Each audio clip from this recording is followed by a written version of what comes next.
If you are new to the world of emergency preparedness, the following is a list of the first things that you should do so that you can be squared away if disaster strikes. Let's get to it.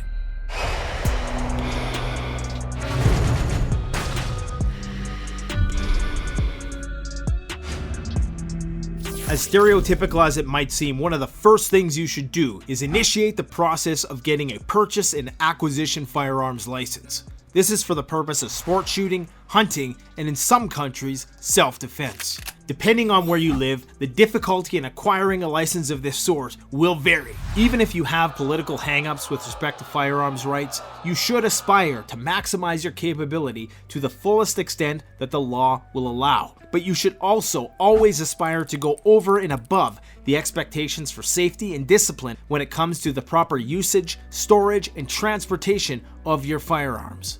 The process of getting this license can be very lengthy, especially here in Canada. It can take several months to complete the training, pass the test, and apply for a license. This is the only reason why it's first on this list. Not because preppers are wild-eyed gun nuts who get off on stroking their barrels and waiting for the apocalypse. Okay, well maybe some are. But because by the time you actually get your license, all of your other bases should be covered. If you don't have access to these tools in your country, then get one of the following: a bow, a crossbow, a compound bow, a sling bow, an air rifle, an air bow. If you still can't acquire those for the purpose of hunting or self-defense if your country permits, then check out this kick-ass video we made to give you some other ideas. The next thing you need to start today is getting in shape. The goal of any survivalist should be maximizing physical potential no matter what your starting point. For some people, that might mean being an Olympian. And for others, it just means the ability to get out of bed in the morning. It's not about being a ripped bikini model or the strongest guy in the room. It's about giving your body a reason to get better and not wither away into the grave. Because the fact is, if you're not getting better, you're probably getting worse. Run, walk, crawl, even roll if you have to. Remember the only good quote, and good thing for that matter, from the movie World War Z: "Movement is life." Truer words have never been spoken. The best exercises for preparedness are always going to be functional movements, like compound movements. Things like squats, dips, chin-ups, lunges, deadlifts, and even bench press. The elliptical machine is a great way to lose weight while putting minimal stress on your joints, but the best exercise to lose weight is always going to be running.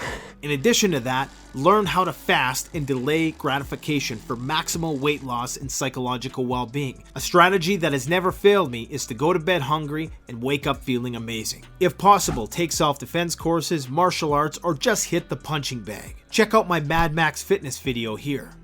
The next thing you should do right when you roll out of bed in the morning is make sure you have all the essential components of what's called an EDC, or everyday carry. In a perfect world, everybody would be carrying the following: an innocuous utility pocket knife, a multi-tool, a belt made out of leather or paracord, a flashlight, whatever means of self-defense is legally permissible and convenient, a fully charged cell phone if you believe in that sort of thing, and always have a bit of cold hard cash. This sounds obvious, but in the digital age, most people are only packing plastic. If the grid were to go down and you were away from home, you would need a way to pay for stuff.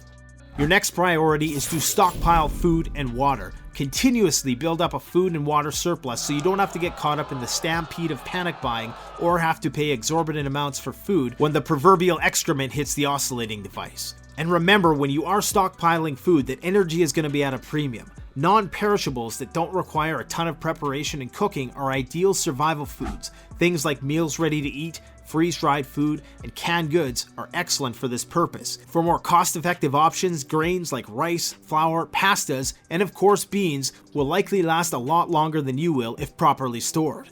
Check out my 5-year food supply video for a tutorial of that and how to do it on the cheap. And always remember, calories are king. Don't pile your stockpile based on servings or even micronutrients. In the very least, get some rice and beans and some vitamins, throw it in the closet, and call it a day. The next thing you want to do is stockpile first aid supplies and medications, both over the counter and ones that are prescribed to you that you rely on. When the lights go out, pharmacies will be the last places you want to loot, as they're going to attract all manner of social degeneracy.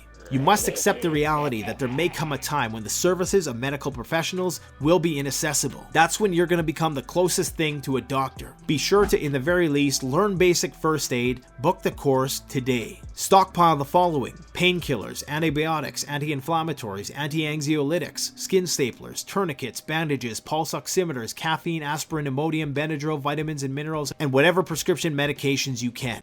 The next thing you want to do is to have a bug out or evacuation plan. No matter how well dug in you are into your position, a disaster could strike that might force you out of your home in a moment's notice.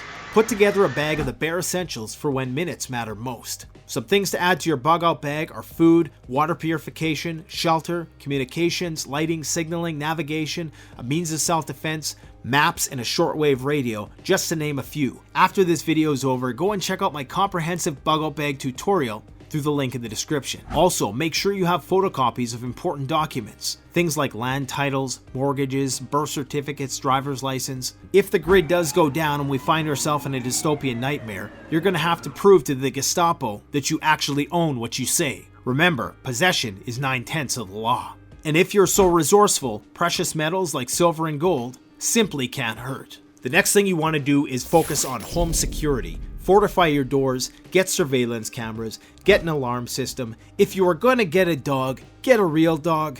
Get decoy signage, remove obstructions that would allow intruders concealment, and never post to social media when you're away on vacation. Check out our Layers of Home Defense video for a very comprehensive breakdown of how you can fortify your home to prepare for SHTF.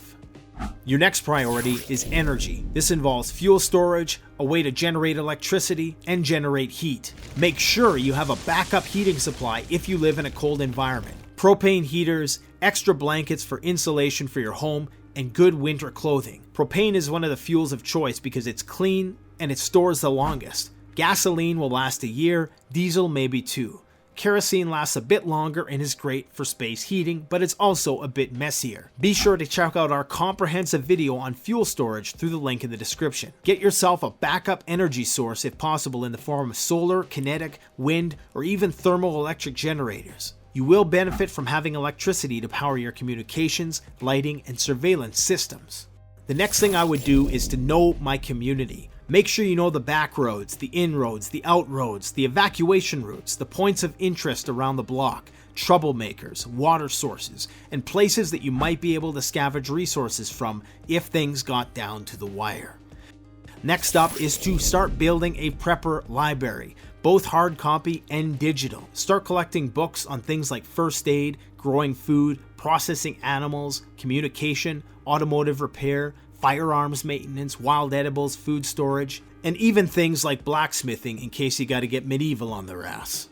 Lastly, when all said and done, you may want to consider strategic relocation. Although this isn't going to be in the cards for everyone, you might want to consider moving to a place where the risk for disaster and fallout is low. Some things to consider here are population density, resource availability, and how natural disaster prone is the region. Check out one of our most recent videos on some of the best places to be in when the fecal matter hits the proverbial oscillating device. This video is just meant to be a primer. For more advanced strategies related to the concepts demonstrated here, check out corresponding links in the description. Stay safe and don't forget, the strong survive, the prepared thrive. Prepping's for everybody, no matter who or where you're from. Stay safe, everyone. Thanks for watching. Canadian Prepper out. The best way to support this channel is to support yourself by gearing up at CanadianPreparedness.com.